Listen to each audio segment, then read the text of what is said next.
महिंद्रा ने अपनी powerful 7 seater SUV यानी कि बोलेरो नियो को 2025 में एक फेसलिफ्ट दे दिया है, या फिर ये कहूँ कि एक रिफ्रेश दे दिया है, जिसके एक्स-शोरूम प्राइसेस 8.49 लाख रुपीज से शुरू हो रहे हैं और जाते हैं 10 लाख रुपीज तक। और ये जो आप अपने सामने देख रहे हो ये है N11 वेरिएंट, जो कि अब नया ऐड हुआ है।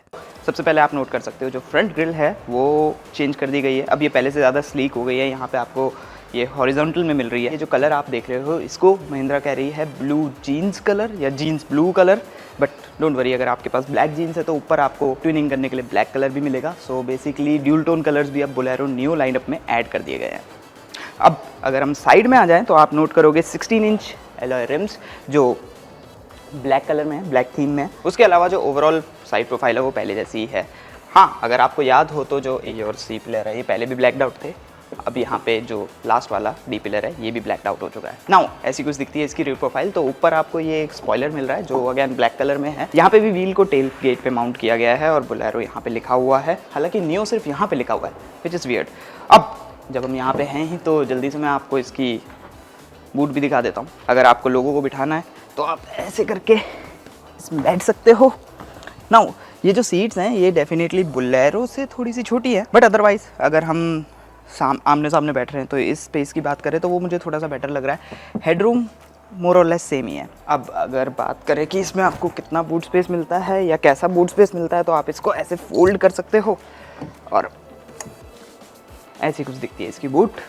ओके, नाउ तो इंटीरियर की बात भी कर लेते हैं। ऐसा कुछ दिखता है इसका इंटीरियर। तो अब आपको ड्यूल टोन इंटीरियर मिल रहा है और एक्चुअली यहाँ पे आपके पास दो ऑप्शंस है। तो पहला तो हो गया ये ग्रे जो आप अपने सामने देख रहे हो, ये टॉप वेरिएंट में आपको मिलेगा, लेकिन दूसरा है मोका ब्राउन जो आपको लोअर वेरिएंट्स में मिलेगा।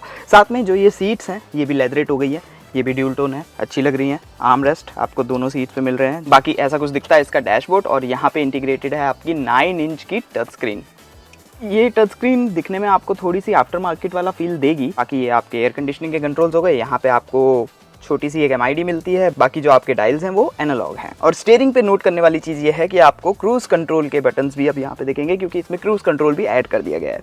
अदर देन दैट जो ओवरऑल फील है ना कैबिन का, वो अब थोड़ा सा पहले से ज़्यादा बेटर हो गया, थोड़ा और ज़्यादा प्रीमियम हो गया है, जिसका सबसे ज़्यादा क्रेडिट इस कलर कॉम्बिनेशन को जाता है। इस वजह से ये काफ़ी ज़्यादा एयरी भी लग रहा है। हाँ जी, तो सेकंड रो सीट की कहानी यहाँ पे भी वैसी है जैसी कि हमने बोलेरो में देखी थी, लेकिन नोट करने वाली चीज़ ये है कि यहाँ पे आपको प्रॉपर डोर बिन मिलता है जिसमें आप पानी की बोतल रख सकते हो।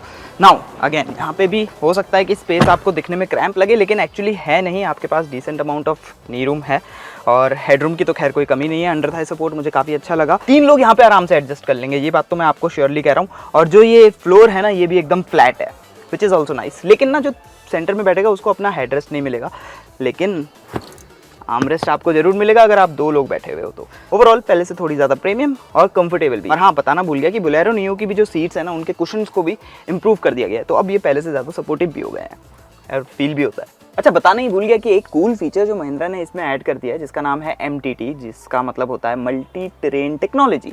तो बेसिकली क्या है कि पीछे आपका जो डिफ है ना उसमें इलेक्ट्रॉनिक डिफ लॉक दे दिया गया है, जो ऑटोमेटिकली एंगेज और डिसएंगेज होता है गिवन द सिचुएशन। जब वो डिटेक्ट करता है कि गाड़ी कहीं पे फंस रही है। वो सिर्फ रियर व्हील्स पे ही है क्योंकि obviously it's a rear wheel drive only. एक और चीज,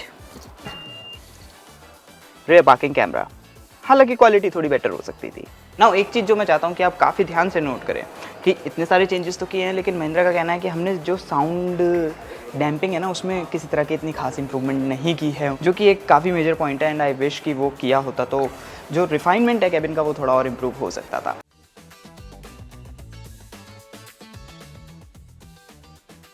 ना बोलेरो की तरह ही यहाँ बोलेरो नियो में भी महिंद्रा ने सस्पेंशन को अपडेट कर दिया है। तो अब ये पहले से ज़्यादा बेटर राइड क्वालिटी आपको दे रहा है और साथ में जो स्टीयरिंग का रिस्पॉन्स है उसको भी इम्प्रूव किया गया है। इसमें अब फ्रीक्वेंसी सिलेक्टिव डैम्पिंग या फ्रीक्वेंसी डिपेंडेंट डैम्पर्स जो हैं वो अब ऐड कर दिए गए हैं। लेकिन इस चीज़ के ऊपर मैं प्रॉपर कमेंट तभी कर पाऊँगा जब हम इसको ड्राइव कर लेंगे। सो सब्सक्राइब कर लीजिए ताकि जब इसका ड्राइव रिव्यू लाइव हो आप लोग मिस ना कर दें। Thanks for watching. यहाँ पे और यहाँ पे क्लिक करके आगे की वीडियोज़ देखिए। सी यू नेक्स्ट टाइम।